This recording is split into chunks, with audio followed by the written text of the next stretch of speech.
ഡൽഹി മുഖ്യമന്ത്രി രേഖ ഗുപ്തയ്ക്ക് നേരെ ആക്രമണം. പൊതുപരിപാടിക്കിടെ തനിക്ക് നേരെയുണ്ടായ ആക്രമണത്തിൽ പ്രതികരിച്ച് ഡൽഹി മുഖ്യമന്ത്രി രേഖ ഗുപ്ത ഡൽഹിയെ സേവിക്കാനുള്ള തന്റെ ദൃഢനിശ്ചയത്തിനും ആത്മവിശ്വാസത്തിനും നേരെയായിരുന്നു ആക്രമണമെന്നും രേഖ ഗുപ്ത പറഞ്ഞു.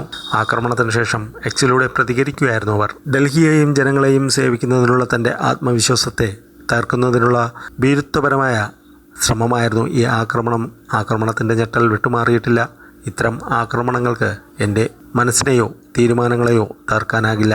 മുമ്പത്തേക്കാൾ കൂടുതൽ ഊർജത്തോടും സമർപ്പണത്തോടും കൂടി ശക്തമായി പ്രവർത്തിക്കും. പൊതുജനങ്ങളുടെ പ്രശ്നങ്ങൾ പരിഹരിക്കുന്നതിന് ഗൗരവത്തോടെയും പ്രതിബദ്ധതയോടെയും തുടരും. ജനങ്ങളുടെ വിശ്വാസവും പിന്തുണയുമാണ് എൻ്റെ ഏറ്റവും വലിയ ശക്തി. നിങ്ങൾക്കൊപ്പം തന്നെ സജീവമായി പ്രവർത്തിക്കുക തന്നെ ചെയ്യുന്നതായിരിക്കുമെന്നും രേഖ ഗുപ്ത എക്സിൽ കുറിച്ചു. പൊതുപ്രശ്ന പരിഹാര പരിപാടിയായ ജൻ സുൻവായിയിൽ പങ്കെടുക്കവെയാണ് രേഖ ഗുപ്തയ്ക്ക് മർദ്ദനമേറ്റത്. രാജേഷ് സാഗരിയ എന്നയാളാണ് മുഖ്യമന്ത്രിയെ ആക്രമിച്ചത്. പരാതിക്കാരനെന്ന വ്യാജേന എത്തിയ അക്രമി മുഖ്യമന്ത്രിയെ മർദ്ദിക്കുകയും മുടിയിൽ പിടിച്ചു വലിക്കുകയും ചെയ്തിരുന്നു. തുടർന്ന് ഇയാളെ സുരക്ഷാ ഉദ്യോഗസ്ഥർ പിടികൂടി സ്ഥലത്ത് നിന്ന് മാറ്റി.